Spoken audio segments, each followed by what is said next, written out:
If you heard a message from the dead, would you dare believe it, or would you run from the truth twisting its claws around your life? Listen carefully, because what I'm about to tell you might change the way you trust every person breathing around you, and before we begin, make sure you subscribe and stay till the very end, because one single detail in this story can rewrite the entire psychology of how you judge danger, betrayal, and survival.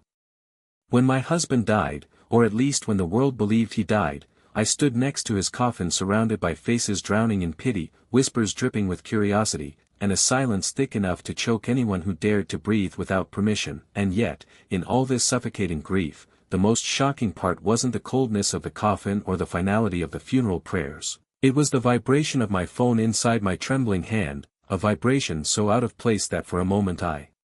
thought I imagined it, but when I pulled it out, my world tilted because glowing on the screen was a message from a number I had memorized by heart and buried under layers of denial: I am still alive, trust N01.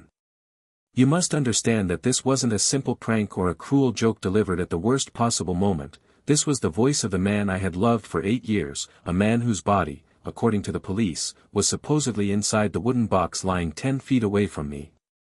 As that message burned through my mind, everything around me blurred, voices echoed like distant ghosts, and suddenly everyone at the funeral looked less like mourners and more like suspects in a psychological maze designed to trap anyone who dared to question its rules.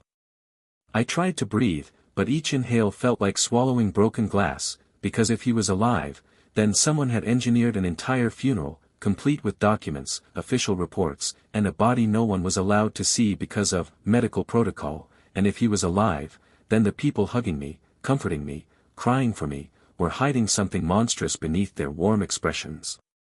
My knees nearly gave out as I stared at his name printed on the funeral program, and a part of me wanted to scream, to collapse, to claw open the coffin and demand answers, but another part, a deeper, more primal instinct warned me to stay still, to act normal, to play along, because whoever planned this wanted me crushed, isolated, vulnerable, and predictable, and if I reacted now, I wouldn't survive whatever game had already begun.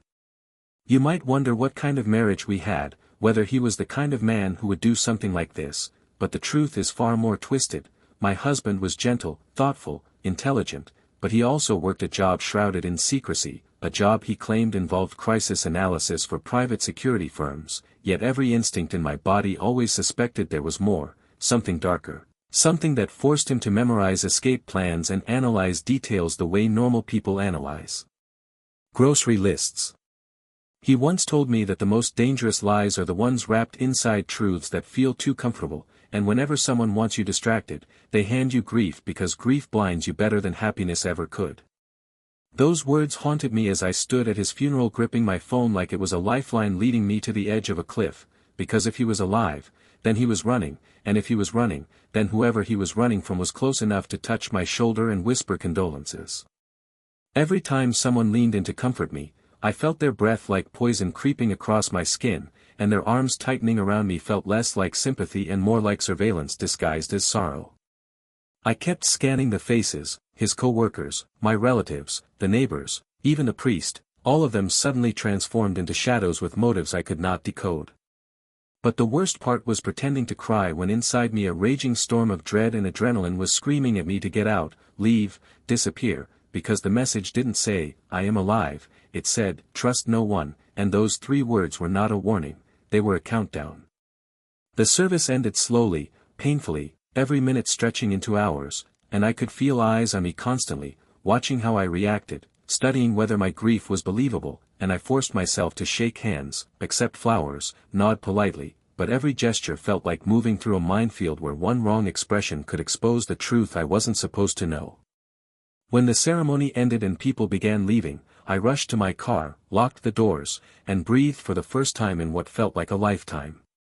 Then another message arrived: do not go home. They're waiting. My throat tightened as fear gripped me like invisible hands pulling me under dark water, because my home wasn't just a physical place filled with memories, it was the one place I felt safe, the one place I believed no one could touch, and now even that sanctuary had turned into a trap. I asked him where he was, why he left, who was after him, why the funeral was staged, but he didn't answer, and that silence was worse than the message itself because silence meant he was running, hiding, protecting me from something he didn't dare describe. I started driving aimlessly, taking random turns to shake off any car that might have been following me, my heartbeat syncing with the blinker, and the road ahead of me stretching like an endless psychological labyrinth. As hours passed, more pieces began slotting into place, strange incidents from weeks before, odd phone calls he avoided, nights he returned home shaken, the way he checked windows twice before sleeping, and that one time he grabbed my arm, stared into my eyes, and whispered, "If anything happens to me, don't trust the obvious answer." I thought he was just stressed from work, but now those words felt like prophecies carved into my memory. I pulled into a deserted parking lot and stared at my phone, waiting, hoping, trembling, because if he didn't message again, I had nothing, no body, no truth, no direction, just a funeral for a man who wasn't dead and a warning that turned every person in my life into a potential enemy. And if you're listening right now, think about this: could you survive a world where every smile hides danger, every hug masks betrayal, and every truth splinters into lies the moment you reach for it? If you want to know what happened next, stay with this story, because the deeper we go, the more you'll realize that sometimes the person you trust the most is the one who leads you into the darkest psychological traps, and sometimes the dead have to stay dead to keep you alive. I spent that night inside my car with the engine off, keys clutched tightly in my hand, and every sound outside, passing footsteps, rustling leaves, distant engines, felt like an invisible predator stalking me from beyond the shadows, and the cold air pressed against the windows as if the world itself was shrinking around my fear, squeezing me into a reality I never asked for but could no longer escape. And after what felt like hours of suffocating silence, my phone finally lit up again with another message from the same number that had already shattered the fragile truth of my existence: "If they find you, they won't stop, follow the plan." Except there was no plan, at least none that I knew of, and the realization that he had prepared something without telling me sent a wave of anger and grief crashing through me, a realization that even before his fake death, he had been living a life parallel to mine, full of secrets, lies, and invisible dangers that I had unknowingly slept beside for years. The message was followed by coordinates, a string of numbers glowing on my screen like a secret doorway into a world I wasn't ready to enter, but I drove anyway, because the alternative, staying still, felt like waiting for a trap to snap shut around my throat. The roads were empty, the streetlights flickering like dying fireflies, and every turn felt like threading my way through the veins of a city that had turned hostile overnight, and as I approached the coordinates, a heavy sense of dread settled over me because the location wasn't an abandoned building or a hidden cabin, it was an old motel we had once stayed in during a spontaneous road trip, and the familiarity of it struck me like a punch to the chest, reminding me of a time when life was simple, when love was uncomplicated, and when danger wasn't lurking behind every memory. The room number he sent was the same one we had stayed in years ago, and as I stood outside the door, I felt torn between longing and terror, because opening it meant stepping into a mystery built on the ruins of everything I believed about my marriage. My hands trembled as I slid the keycard, half expecting someone to attack me as the door creaked open, but the room was empty, silent, untouched except for a small black envelope placed neatly on the bed like a gift wrapped in dread. Inside was a flash drive and a short handwritten note in his unmistakable handwriting: "If you're reading this, I ran out of time. Trust no one, not even the ones who pretend to protect you. Stay hidden. Watch the video only when you're safe." My knees weakened as I held the paper, absorbing every letter as if the ink was still wet and the words were still warm from his fingertips, and suddenly the weight of loneliness crushed me because he wasn't just gone, he was suffering somewhere, hunted, desperate, and fighting an enemy powerful enough to bury him beneath a false funeral.